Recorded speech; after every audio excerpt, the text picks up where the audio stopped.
Hoje é dia de falar de COP30 com a nossa analista Patrícia Ellen, que já está aqui no nosso estúdio. Patrícia, boa noite. Boa noite, Márcio. Reta final. Reta final, faltam pouquíssimos dias para a gente embarcar para Belém, para a gente começar a acompanhar os debates por lá. Aliás, falando nesses debates de COP30, e a gente sabe, os principais debates que a COP30 será são quais? Financiamento climático, adaptação e transição energética. Esses são os principais temas a serem discutidos durante a Conferência do Clima lá em Belém. Agora, investir em resiliência é negócio, Patrícia?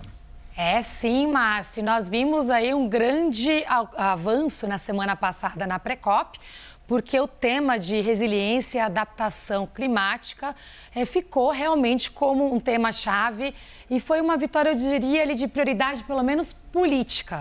Precisamos ver se vai ser também uma prioridade na prática. Foi lançado, inclusive, um relatório, tanto na Pré-COP como na sequência, na quinta-feira, em Washington, na reunião de todos os ministros de finanças globais, exatamente sobre a relevância da adaptação climática, o retorno da resiliência, exatamente trazendo a economia da adaptação como uma grande prioridade. Então, a gente vê, por exemplo, aqui nesse estudo, mostra que a cada dólar investido em adaptação, nós temos um retorno aí de $4 de perdas evitadas e um retorno financeiro de 25%. É um retorno bastante atrativo se esse investimento estiver sendo feito. Entendi. Infelizmente, no caso do Brasil, a gente está perdendo mais ou menos $80 bilhões por ano pelo investimento que não é realizado.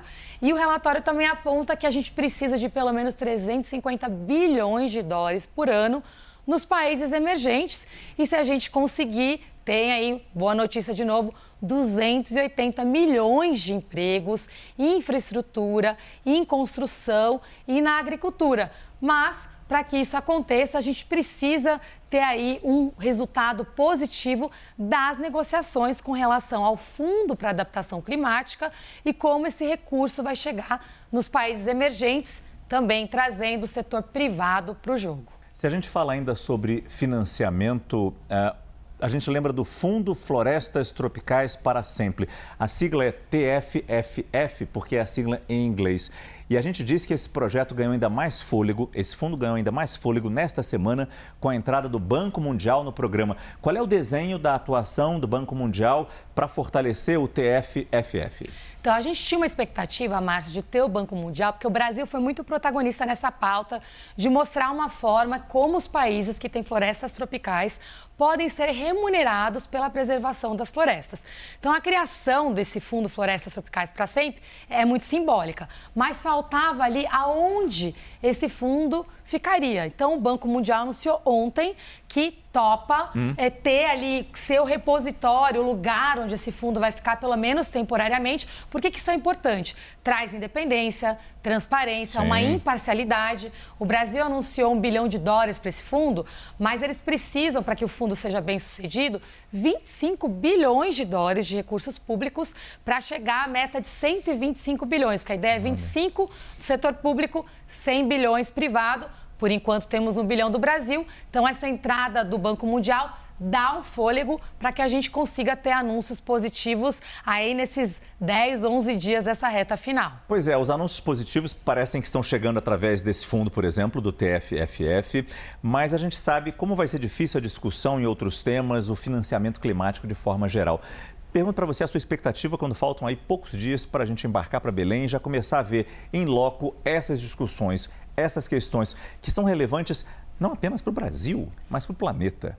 A direção está correta, Márcio, mas a gente teve agora, uma declaração do secretário-geral da ONU que nos preocupou muito. Ele já deixou bem claro que a meta de 1,5 graus não vai ser alcançada. Ou seja, a adaptação é a nossa nova realidade. Então, a gente precisa fazer com que Belém, sendo a COP na floresta, mostre que esse recurso precisa chegar nos países emergentes, que investimento em florestas, em adaptação, é prosperidade, é crescimento econômico e principalmente proteção das vidas nesse planeta. Com isso, o governo anunciou também agora, essas últimas 24 horas, teve muita coisa. 286 eventos que vão acontecer nessas 2 semanas de COP, entre a Green Zone e a Blue Zone, chamada Zona Azul e a Zona Verde, para que na Zona Azul tenha ali uma visão mais internacional, na Zona Verde uma visão mais global da agenda de ação, mas a gente precisa garantir até lá que muito do que está sendo prometido passe a ser cumprido,